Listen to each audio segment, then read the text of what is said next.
Good morning and जय हिंद बच्चों मैं अजय कुमार वाराणसी उत्तर प्रदेश से आपके अपने चैनल नव शिक्षण पे स्वागत कर रहा हूं। बच्चों आपको पता है मैं आपको राष्ट्रीय IIM योग्यता आधारित छात्रवृत्ति परीक्षा यानी कि NMMS की तैयारी करवा रहा हूं, national means cum merit scholarship. और कई बच्चे अभी कुछ कमेंट आ रहा था कि सर मैं उत्तराखंड का हूँ, क्या ऐसे ही आएंगे? ये कई बच्चे ये पूछते हैं सर यही सवाल आएंगे। हाँ बच्चों ये सवाल आ सकते हैं क्योंकि काफ़ी इंपॉर्टेंट है। और आज मैं नया सीरीज स्टार्ट कर रहा हूँ, नागरिक जीवन से सिविक्स से स्टार्ट कर रहा हूँ, ठीक है। तो इसके प्रश्न आते ही आते हैं हूबहू, और इसके कम से कम 13 प्रश्न इस टॉपिक से आते हैं बच्चों, ठीक है। तो ये आज का काफ़ी इंपॉर्टेंट टॉपिक है, आप जरूर इसको देख के नोट डाउन जरूर कर लीजिए क्योंकि ये काफ़ी महत्वपूर्ण प्रश्न है बच्चों, ठीक है। तो आइए आज का वीडियो स्टार्ट करूँ मैं।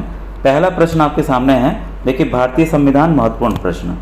प्रश्न 1, संविधान सभा का संवैधानिक सलाहकार किसे नियुक्त किया गया? काफ़ी इंपॉर्टेंट है, BN राव जी को। भारत कब गणतंत्र बना?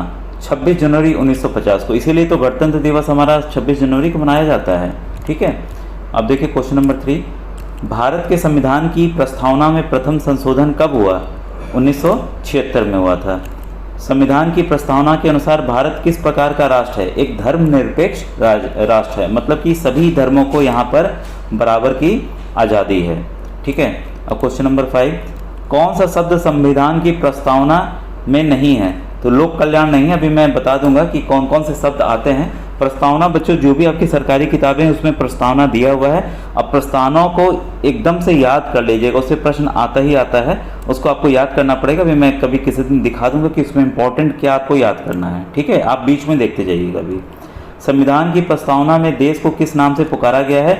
इंडिया और Bharat, we the people of India करके स्टार्ट होता है इंग्लिश में, और हिंदी में भी वैसे ही है। तो अभी मैं दिखा दूंगा नेक्स्ट वीडियो में इसको।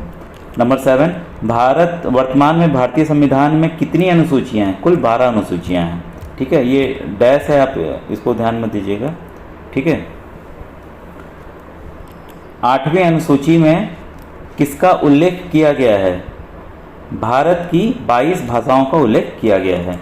9वीं अनुसूची में किसका उल्लेख किया गया है? राज्य द्वारा संपत्ति के अधिग्रहण की विधियों का उल्लेख किया गया है। नंबर 10 है, 11वीं अनुसूची को संविधान में कब जोड़ा गया तथा इसमें किसका उल्लेख है? 73वें संविधान संशोधन 1993 पंचायती राज व्यवस्था का इसके जरिए प्रावधान किया गया। और तभी देखिए पंचायत जो इलेक्शंस होते हैं, आपके ग्राम प्रधानी का इलेक्शन होता है, इसी के तहत बच्चों होता है। फिर है राष्ट्रपति को महाभियोग की लिखित सूचना कितने दिन पहले देनी आवश्यक होती है? महाभियोग वो प्रक्रिया है बच्चों जिसके तहत हम अपने राष्ट्रपति को हटा सकते हैं, तो ये उसे सूचना राष्ट्रपति जी को सूचना 14 दिन पहले देनी आवश्यक है। आपका क्वेश्चन नंबर 12 है, राष्ट्रपति की रिक्त को कितने महीने के अंदर भरना आवश्यक है? अगर राष्ट्रपति मान ली किसी वजह से उनकी सीट खाली हो जाती है, ठीक है, किसी भी वजह से हो सकती है बच्चों, तो वो 6 महीने के अंदर वहाँ पे राष्ट्रपति हमें नियुक्त करना ही करना है। संसद का ये वो रहता है कि हाँ 6 महीने के अंदर इनको करना है राष्ट्रपति को नियुक्ति। 13 है, भारत के प्रधानमंत्री की नियुक्ति कौन करता है? कई बार प्रश्न आया हुआ है, राष्ट्रपति करते हैं, ठीक है। भारत के महान्यायवादी की नियुक्ति कौन करता है? राष्ट्रपति करते हैं। ये भी काफ़ी इंपॉर्टेंट है बच्चों, एकदम याद कर लीजिए, लाइन से ही है सर, ठीक है। अब देखिए 15, संसद द्वारा पारित विधेयक किसके अनुमोदन के बाद कानून बनता है? कोई भी देखिए संसद में कानून पास होता है वो तब तक फाइनल नहीं माना जाता जब तक कि राष्ट्रपति जी उस पर साइन नहीं कर देते हैं। धन विधेयक को पेश करने के लिए किसकी पूर्ण सहमति आवश्यक है?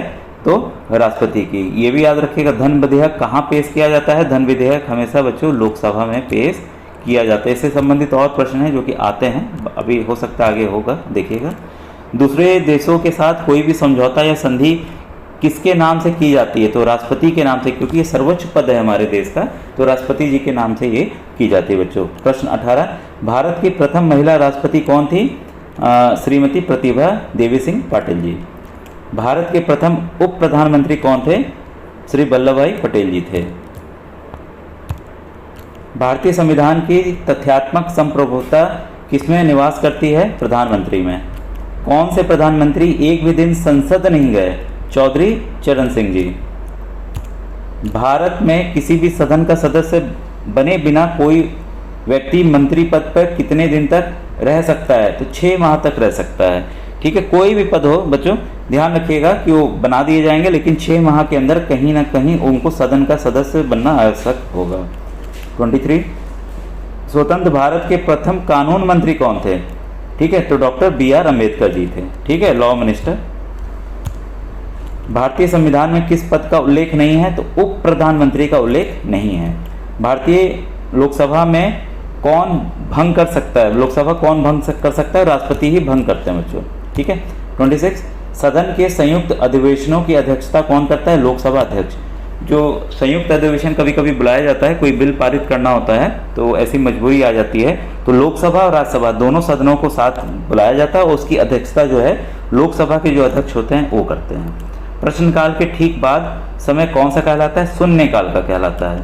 लोकसभा द्वारा पारित धन विधेयक को राज्यसभा को कितने दिन के भीतर लौटाना होता है? देखिए मैं बोला था अभी आएगा, तो ये देखिए 14 दिन के अंदर कोई भी, पहले तो धन विधेयक लोकसभा में पेश किया जाता है, दूसरा है कि उसको राज्यसभा है उसको 14 दिन तक केवल रख सकती है, उसके बाद इसको लौटाना ही होता है। लोकसभा सदस्य की न्यूनतम आयु 25 वर्ष। प्रथम लोकसभा अध्यक्ष कौन थे? गणेश वासुदेव मावलंकर। ये काफ़ी इंपॉर्टेंट है, कई बार आया हुआ है बच्चों। इसमें मेरे ख्याल सभी प्रश्न इंपॉर्टेंट है, लेकिन ये अलग था थोड़ा सा, इसलिए मैंने बोल दिया। अस्थायी लोकसभा अध्यक्ष को क्या कहते हैं? Pro tem speaker. लोकसभा अध्यक्ष अपना त्यागपत्र किसे देता है? लोकसभा उपाध्यक्ष को। इसके बाद है लोकसभा अध्यक्ष को शपथ कौन दिलाता है? कोई नहीं। फिर देखिए सर्वाधिक लोकसभा सदस्य संख्या वाला राज्य कौन सा है? तो मेरा ही राज्य है, ये उत्तर प्रदेश है। कुल 80 सीटें यहाँ पर लोकसभा की हैं। बच्चों ये आपको वीडियो कैसा लगा मुझे ज़रूर बताइए कमेंट सेक्शन में, ताकि इस तरह के मैं वीडियोज़ और आपके लिए बना सकूँ। थैंक यू बच्चों, थैंक यू वेरी मच।